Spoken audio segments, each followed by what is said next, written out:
job market can be tough these days, but should we take a break from the job hunt for the holidays?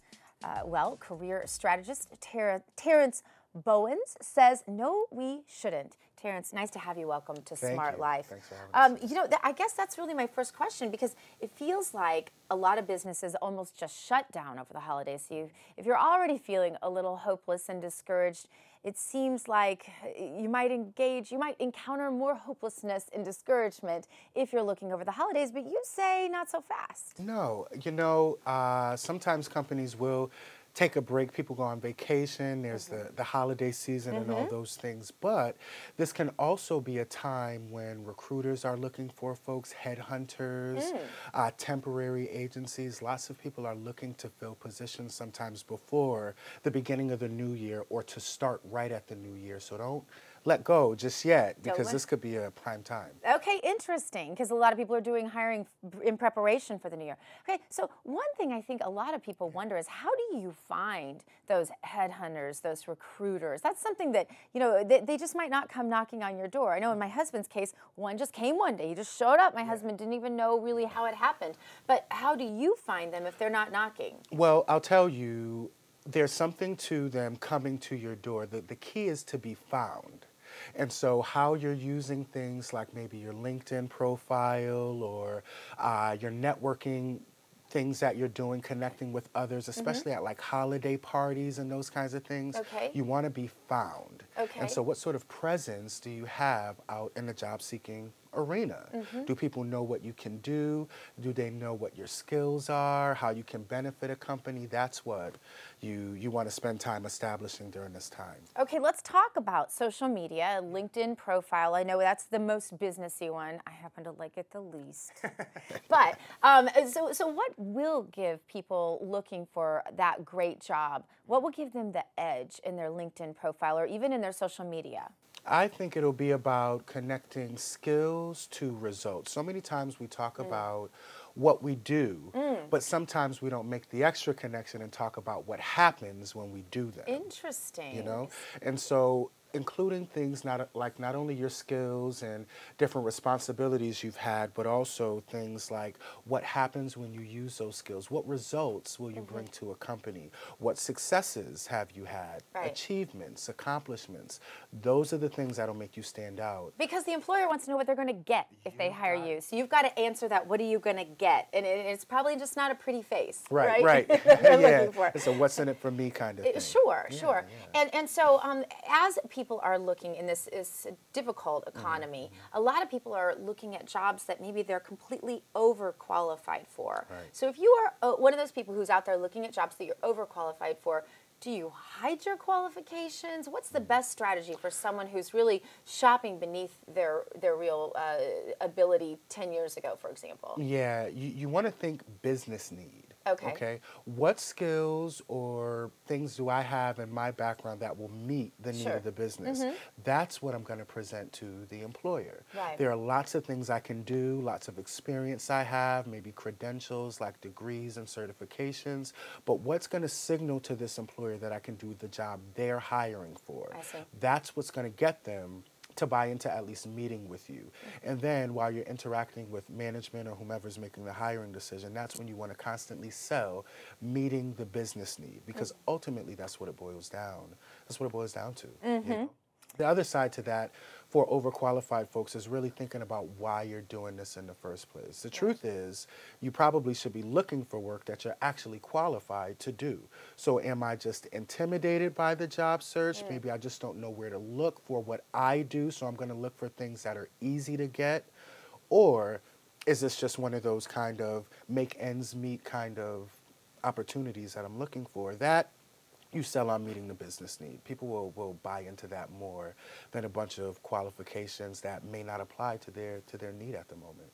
So what is the #1 hottest up-and-coming job right now? In this area, I think it's around bioengineering, biotech. We see still hospitality and tourism has lots of opportunities, especially during the holiday time. People are having parties, they need caterers, all kinds of help needs to be hired for this time period. Health sciences, to some degree, we see a lot of opportunities happening there as well for folks that are looking for work.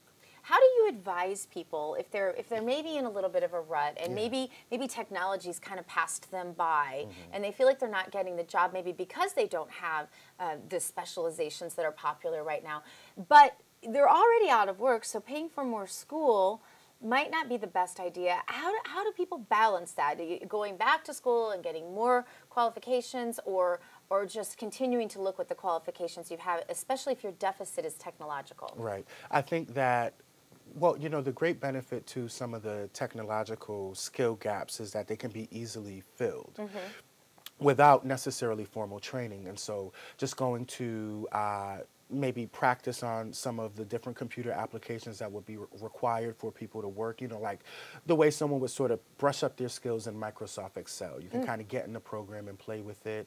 You could look at YouTube videos. You could work with others who are experts in the program. That's a great idea. Instead of spending the money on school, do a little self-educating. You've got it. Very Bring important. those skills up so that the employer will buy them. They'll be marketable to them. And then I think let the employer know you did it too. Like, you know, I wanted to, you know, since my last job, during the time that I didn't have a job, I was working on my skills in this, and now I'm proficient in this and this and this. And even if that's not what the employer is looking for, don't you think that the employer is going to go, wow, that shows some real initiative, resourcefulness, things that employers are always looking for? Absolutely. Shows how you learn. Right? Right. How quickly you can learn, how quickly you can apply concepts that you've learned to be able to meet a business need. Employers love to hire that. When you don't know, when there's a skill gap, they want to know that you can learn. They want to know that they can teach you what you need to know in order to be successful. So if you can display that through your own initiatives, why not do that? Yeah. Now, a lot of these companies have cashed out. You know, even our company on Fridays, you know, everybody's in jeans. And my husband said, does that mean you get to go to work in jeans? I'm like, I think I can. If I wanted to, I think I could. And so my question is, when you have a more casual, techie kind of company, do you go to that job interview in what everyone else is wearing, or do you still show up in the suit and tie looking like you look right now? You know, I say you always want to, when you genuinely don't know what to wear, it's better to err on the side of professional. I think it's much easier to have a conversation to say, you know what, you don't need to wear that tie every day, than to say, I kind of need you to dress up a little bit. Yeah, you know, it's very easy to have that other conversation.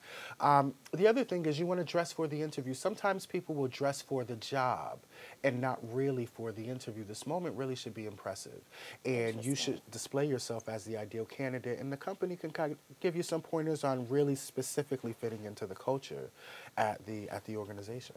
Let them tell definitely dressing like that, because you think, well, if you were going for a job, you know, as a a person in a zoo or something, you still should show up really. At that interview, you're dressing for that interview. You don't want to wear your safari suit to the interview. Right. Not a good plan. Not a good plan. Okay. So after the first of the year, then, as companies are starting to pick up some people, you said, is there a different strategy once a new year is in place in the job hunt than there is, you know, toward the end of a year? What changes at that point? I think that some companies want to. Sometimes it can be budget. For instance, budgets will become effective January 1st, and so that's when those positions need to be filled, or at least start to be advertised. So what you'll see probably is more opportunities advertised coming after the new year. The best thing is to strategize now around that. What ways can you sort of make an impression with companies? What ways can you connect with them? Do you know anyone who works for them who might be able to kind of give you an in? And then when you're looking for work, you want to still be very industry specific, okay?